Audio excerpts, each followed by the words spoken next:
ओम नमः शिवाय। हर हर महादेव। आप सभी भक्तों को महाशिवरात्रि की ढेर सारी शुभकामनाएं। दोस्तों, आज हम जानेंगे इस वीडियो के माध्यम से कि महाशिवरात्रि के दिन भगवान भोलेनाथ को प्रसन्न करने के लिए हमें कौन से ऐसे कार्य करना चाहिए जिससे भगवान भोलेनाथ और माता पार्वती का आशीर्वाद हमें सदैव मिले, और उस दिन गाय को कौन से ऐसे चीज़ खिलाने से हमें संतान सुख की प्राप्ति होती है। चलिए बिना देरी किए हुए इस वीडियो के माध्यम से जानते हैं। महाशिवरात्रि हिंदी संस्कृति का एक ऐसा पावन त्यौहार है जिसे शिव उपासना के शिखर उत्सव के रूप में जाना जाता है।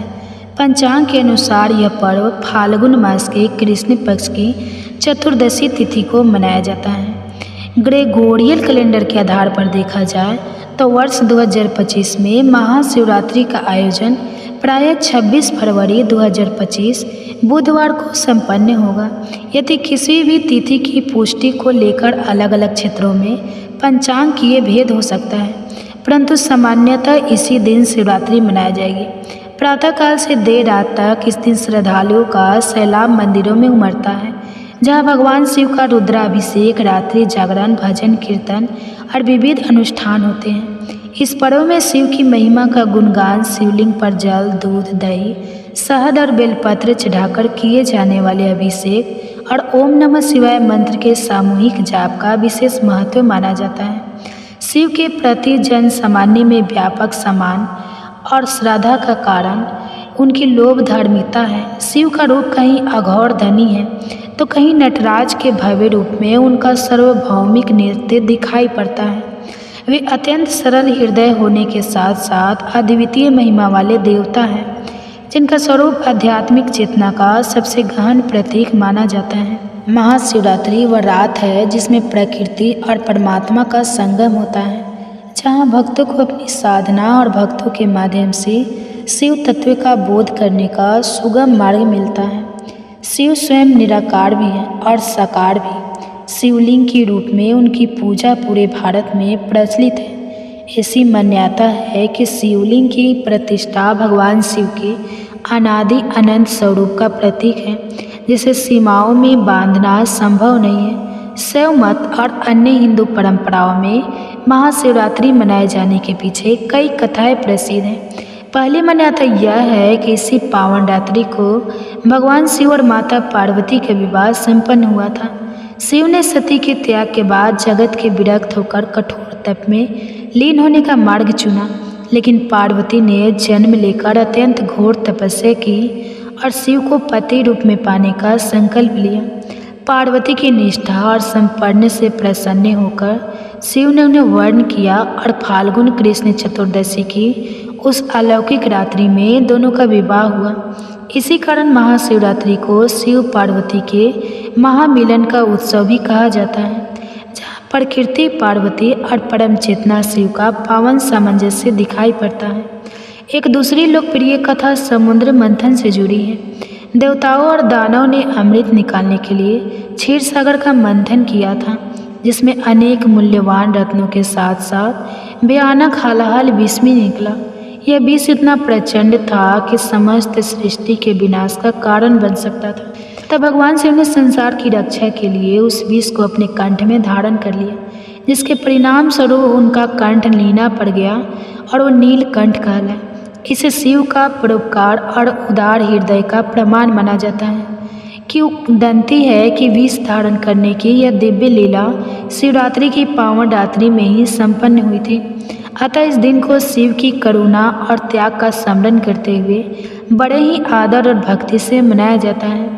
तीसरी धारणा यह भी है कि महाशिवरात्रि की रात को ही शिवलिंग का प्रकट्य हुआ था, अर्थात अनादि अनंत अग्नि संतंभ के रूप में शिव ने स्वयं को प्रकट किया। उसके ओर छोर को ब्रह्मा और विष्णु भी ना देख पाए। यह प्रमाणित करता है कि शिव संपूर्ण विश्व की परमचेत है, जो किसी एक रूप में बंधे हुए नहीं है। शिवलिंग इसी निराकार से साकार की प्रतीकात्मा अभिव्यक्ति है, जिसकी पूजा का विशेष विधान महाशिवरात्रि पर किया जाता है। इस महान रात्रि को शिव तत्व सघन रूप में प्रकट होता है, जिसके कारण इसे शिव की महाशिवरात्रि कहा गया है। कई भक्त इस पर्व को व्रत, उपवास और रात्रि जागरण के रूप में मनाते हैं। पारंपरिक रूप से महाशिवरात्रि के दिन प्रातःकाल स्नान आदि से निर्वित होकर साफ सुथरे वस्त्र धारण किए जाते हैं और लोग पूरे दिन उपवास रखते हैं। कुछ भक्त फलाहार या दुग्धार करते हैं तो कुछ लोग निर्जल व्रत भी रखते हैं। मंदिरों में शिवलिंग का अभिषेक पंचामृत से किया जाता है, जिसमें दूध, दही, घी, शहद और शक्कर सम्मिलित होते हैं। इसी प्रकार बेलपत्र, धतूरा, भांग, चंदन, अक्षत आदि पूजन सामग्री के रूप में चढ़ाई जाती है। कहते हैं कि बेलपत्र भगवान शिव को अति प्रिय है और उसमें त्रिदुम है। वह त्रिमूर्ति और त्रिगुणातीत शिव का प्रतीक होता है। महाशिवरात्रि की पूजा सिर्फ अनुष्ठान कर्मकांड तक ही सीमित नहीं है, बल्कि इसका एक गहरा दार्शनिक और आध्यात्मिक पक्ष भी है। शिव को नटराज कहा जाता है, जो सृष्टि से के भयानक एवं सुंदर नृत्य के अधिपति हैं। उनका तांडव नृत्य विनाश का प्रतीक नहीं, बल्कि नवीकरण और पुनः सृजन का संदेश देता है। शिव का संहारक पक्ष पुरातन और अनुपयोगी धाराओं का दोषों, पापों तथा बंधाओं का अंत करके नवजीवन का मार्ग प्रशस्त करता है। उनके धारण किए हुए प्रतीकों, जटाओं में गंगा, माथे पर अर्धचंद्र, गले में सर्प और शरीर पर भस्म, सब मिलकर प्रकृति के साथ उनके सामंजस्य को रेखांकित करते हैं। जब शिवलिंग का अभिषेक करते हैं तो एक अर्थ में हम 5 तत्वों पृथ्वी, जल, अग्नि, वायु, आकाश का भार प्रकट करते हैं। यह अनुभव करते हैं कि शिव उन सभी तत्वों से परे, लेकिन उनके आधार भी हैं। ओम नमः शिवाय इन मंत्र इन 5 तत्वों को समेटने वाला पंचाक्षरी मंत्र कहलाता है, जिसके जाप से भक्त अपने भीतर की चेतना को जागृत करता है और एक गहन आध्यात्मिक शांति का अनुभव करता है। महाशिवरात्रि की रात्रि साधना में संलग्न रहने का बेहतरीन अवसर होती है, क्योंकि यह रात ऊर्जा और सूक्ष्म जगत की दृष्टि से अत्यंत फलदायी मानी जाती है। पौराणिक कथाओं के साथ साथ महाशिवरात्रि का बड़ा सांस्कृतिक महत्व भी है। पूरे भारतवर्ष में इस दिन शिवालय और ज्योतिर्लिंगों पर बड़े बड़े मेलों का आयोजन होता है। विशेषतः काशी विश्वनाथ, वाराणसी, सोमनाथ गुजरात, श्रीशैलम आंध्र प्रदेश, महाकालेश्वर उज्जैन, त्र्यंबकेश्वर महाराष्ट्र, रामेश्वरम तमिलनाडु, काठमांडू स्थित पशुपतिनाथ नेपाल सहित 12 ज्योतिर्लिंगों में लाखों श्रद्धालु इस पावन पर्व पर दर्शन के लिए उमड़े हैं। इन स्थानों पर रात्रि जागरण और जलाभिषेक का भव्य आयोजन देखने को मिलता है। सामूहिक रूप से शिव आराधना के समय हर हर महादेव के जयघोष की गूंज चारों दिशाओं में सुनाई पड़ती है, जिससे भक्ति और उत्साह का अनोखा वातावरण बनता है। महिलाओं में इस त्यौहार का विशेष महत्व है। शिव पार्वती का विवाह इस बात का प्रतीक है कि ईश्वर और प्रकृति का मिलन, सत्य और शक्ति का एक दूसरे के बिना अधूरा होना जीवन के संतुलन की ओर संकेत करता है। कुंवारी कन्या महाशिवरात्रि के व्रत का पालन इस कामना से करती है कि उन्हें भी शिव समान सात्विक और योग्य जीवन साथी मिले। वही विवाहित महिलाएं अपने दाम्पत्य जीवन में प्रेम, सौहार्द और समृद्धि बनाए रखने के लिए इस दिन शिव पार्वती का पूजन करती हैं। इस प्रकार पारिवारिक और सामाजिक स्तर पर भी यह पर्व प्रेम, त्याग और संपन्नी की भावना को बल देता है। दर्शन और अध्यात्म की दृष्टि से देखा जाए तो शिव का रूप मानव के भीतर छिपी असीम चेतना का प्रतिरूप है। महाशिवरात्रि आत्मचिंतन और ध्यान के लिए उत्तम समय माना जाता है। योग और तंत्र साधना करने वाले साधक इस दिन या रात्र को विशेष ध्यान, प्राणायाम और जाप करके अपनी कुंडलिनी शक्ति को जागृत करने का प्रयास करते हैं। शिव ध्यान में लीन होने से चित्त में निर्मलता आती है।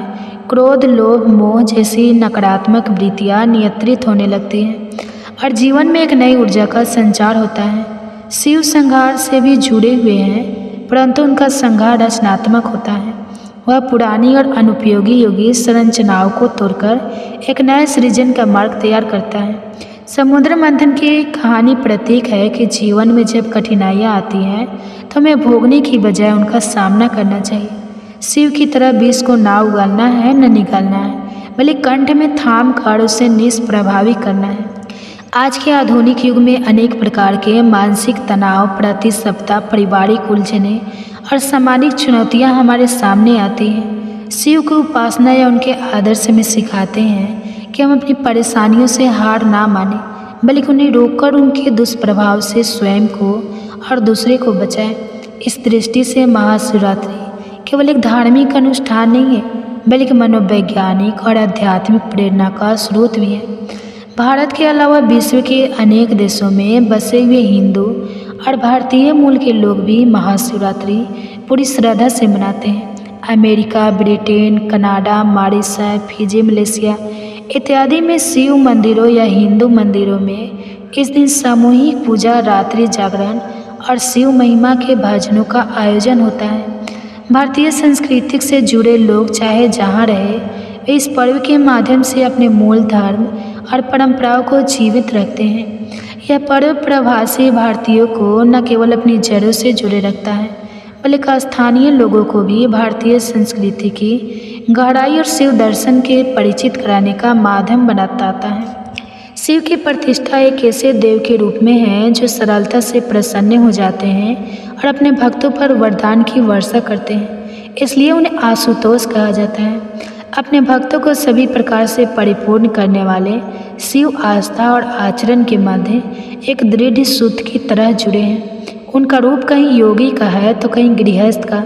यही रूप उनके स्वरूप को सार्वभौमिक बनाता है। उनकी जटाओं में माँ गंगा का वास, मस्तक पर चंद्रमा, गले में सर्प, हाथों में डमरू, तीसरा नेत्र सभी प्रतीक मिलकर यह दर्शाते हैं कि शिव समस्त चेतन अचेतन जगत के अधिपति हैं। इसलिए उनकी अर्चना का फल हर व्यक्ति को अपने जीवन स्तर और प्रयोजन के अनुसार प्राप्त होता है। महाशिवरात्रि का व्रत आध्यात्मिक लाभ के साथ साथ स्वास्थ्य के लिए भी हितकर माना जाता है। फाल्गुन का महीना रात परिवर्तन का समय होता है, जब सर्दी कम होने लगती है और बसंत के आगमन का संकेत मिलता है। ऐसे समय में यदि शरीर को एक दिन का उपवास दिया जाए तो पाचन तंत्र को विश्राम मिलता है, शरीर की आंतरिक ऊर्जा और मस्तिष्क और हृदय की ओर केंद्रित होती है, जिससे हम मानसिक रूप से अधिक स्तर हो पाते हैं। यही कारण है कि इस पर्व पर रात भर जागरण और प्रातः काल में फिर से जलाभिषेक का विधान बना है। आध्यात्मिक दृष्टि से जागरण का अर्थ सिर्फ सोने न सोने से नहीं है, बल्कि अपने चित्त की अज्ञान निद्रा से जागना भी है। महाशिवरात्रि के दिन कुछ महत्वपूर्ण उपाय करने चाहिए। इस दिन विशेष रूप से गौ माता की सेवा करने से विशेष फल प्राप्त होता है। दोस्तों, शास्त्रों में गाय को माता कहा गया है और समस्त देवी देवता भी इनका पूजन करते हैं। गायों के 6 अंग गोबर, मूत्र, दूध, दही और घी यह अत्यंत पवित्र है और शुद्धि के साधन भी है। गोबर से बेलू वृक्ष उत्पन्न हुआ, उसमें लक्ष्मी विराजमान है, इसलिए इसे श्री वृक्ष कहा जाता है। गोबर से ही कमल के बीज उत्पन्न हुए हैं। गौमूत्र से गुगलू की उत्पन्न हुई है, जो देखने में प्रिय और सुधा की युक्त है, जो सभी देवों का आहार है। संसार में मूलभूत उत्पन्न है। घी से अमृत उत्पन्न होता है, जो देवों की तृप्ति का साधन है। गाय से ही यज्ञ प्रवृत्त होता है। गौ माता के शरीर में 33 कोटि देवी देवताओं का निवास होता है। गाय एक अत्यंत पवित्र, निर्मल, शांत, निष्पाप जीव है। ऋग्वेद में इसे संसार का पालन पोषण करने वाली कामधेनु माता कहा गया है। इसके दर्शन मात्र से मनुष्य के हजारों पाप नष्ट हो जाते हैं। इसलिए कभी इस निष्पाप गाय माता पर अत्याचार नहीं करना चाहिए। गाय को कभी मारना नहीं चाहिए और गाय को कभी उन्हें कष्ट नहीं देना चाहिए। गाय को मारना शास्त्रों में सबसे बड़ा पाप माना गया है। जो मनुष्य गाय की निस्वार्थ भाव से सेवा करेगा वह सुख समृद्धि प्राप्त करेगा। जो स्त्री रसोई में बनी पहली रोटी गौ माता को खिलाएगी वह सदा सुहागन और सौभाग्यशाली रहेगी।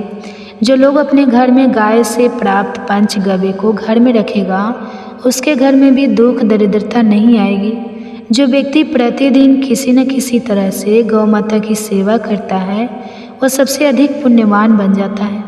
शास्त्रों में गौ माता को माँ लक्ष्मी का रूप माना गया है, इसीलिए उनकी पूजा करने से दरिद्रता दूर होती है। प्राचीन काल से ही गौ माता की सेवा और संरक्षण करने की परंपरा चली आ रही है। कई ऋषि मुनि अपनी कुटिया में गायों का पालन करते थे तथा राजा महाराजा गाय का दान करते थे। गायों के दान को सबसे बड़ा दान कहा गया है। गाय का दान करने से सभी जन्मों के पाप नष्ट हो जाते हैं और मनुष्य को मोक्ष की प्राप्ति होती है। गौ माता के दर्शन करना बहुत शुभ होता है। शास्त्र कहते हैं रोज सुबह गाय के दर्शन होने से पुण्य की प्राप्ति होती है और सुबह गोबर के दर्शन होने से लक्ष्मी की प्राप्ति होती है। अगर किसी महत्वपूर्ण कार्य के लिए जा रहे हैं और अचानक ही गौ माता आपके रास्ते में आ जाती है तो वह कार्य निश्चित ही सफल हो जाता है। किसी भी यात्रा पर निकलते समय अगर गौ माता के दर्शन हो जाए तो वह यात्रा सुखपूर्वक पूर्ण हो जाता है। इसमें संशय नहीं है। कुंडली में यदि प्रिय दोष होता है तो अन्य उपायों के साथ साथ गौ माता को प्रतिदिन रोटी और घास खिलाने से लाभ होता है और प्रिय दोष से मुक्ति मिलती है। इसी तरह कुंडली में यदि छन की 7.5 या महादशा है तो हर शनिवार और अमावस्या को काले रंग की गाय को घास या रोटी खिलाएं और उसकी पूजा करें। इससे शनि दोष कम होता है। गौमूत्र यानी कि गाय का मूत्र बहुत ही उपयोगी, पवित्र और स्वास्थ्य की दृष्टि से अत्यंत हितकारी होता है। आध्यात्मिक दृष्टि से तो गौमूत्र का महत्व है ही, साथ ही वैज्ञानिक और व्यवस्था की दृष्टि से भी गौमूत्र के बहुत से लाभ बताए गए हैं। गौमूत्र में बहुत से खनिज पदार्थ और स्वास्थ्यवर्धक तत्व होते हैं जो हमारे शरीर की शुद्धि करते हैं और बहुत से रोगों से भी बचाते हैं। साथ ही गौमूत्र छिड़कने से वातावरण में शुद्धता और पवित्रता व्याप्त हो जाती है। इसलिए हमारे शास्त्रों में शरीर को निरोगी रखने के लिए प्रतिदिन गौमूत्र का सेवन करने तथा घर में गौमूत्र छिड़कने के लिए कहा गया है। कुंडली में शुक्र ग्रह की स्थिति को मजबूत करने के लिए ज्योतिष शास्त्र के अनुसार सुबह के भोजन में सबसे पहली रोटी निकालकर एक सफ़ेद गाय को खिलाना शुभ माना जाता है। अगर कुंडली में बुध ग्रह कमजोर है या किसी कारण इसके दुष्प्रभाव झेलने पड़ रहे हैं तो हर बुधवार के दिन गाय को हरा चारा खिलाना शुरू कर दें। इससे बुध से जुड़े दुष्प्रभाव दूर होंगे और आपको तमाम समस्याओं का हल मिल जाएगा। अगर कुंडली में मंगल दोष है जिसके कारण आपके जीवन में कई तरह की परेशानियां हैं तो लाल रंग की गाय की सेवा करें। मंगलवार के दिन गाय का पूजन करें और उसे गुड़ और चने आदि खिलाएं। बृहस्पति ग्रह को जीवन के सभी मांगलिक कार्यों का कारक माना जाता है। ऐसे में अगर किसी व्यक्ति के जीवन में विवाह आदि मांगलिक कार्यों में विघ्न निर्माण हो रहे हैं तो उन लोगों को कुंडली में बृहस्पति ग्रह की स्थिति को मजबूत करने के लिए रोटी पर गुड़ और चने रखकर गाय को खिला देना चाहिए।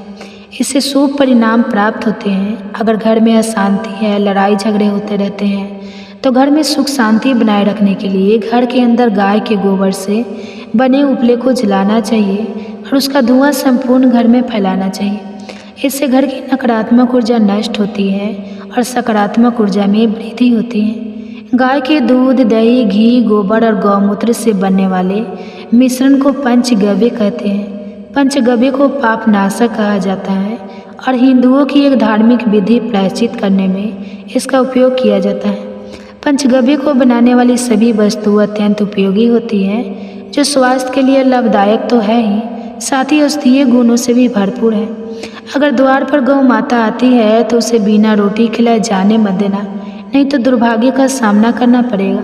क्योंकि जिसके द्वार से गाय बिना कुछ प्राप्त किए लौट जाती है उसके घर से लक्ष्मी भी चली जाती है।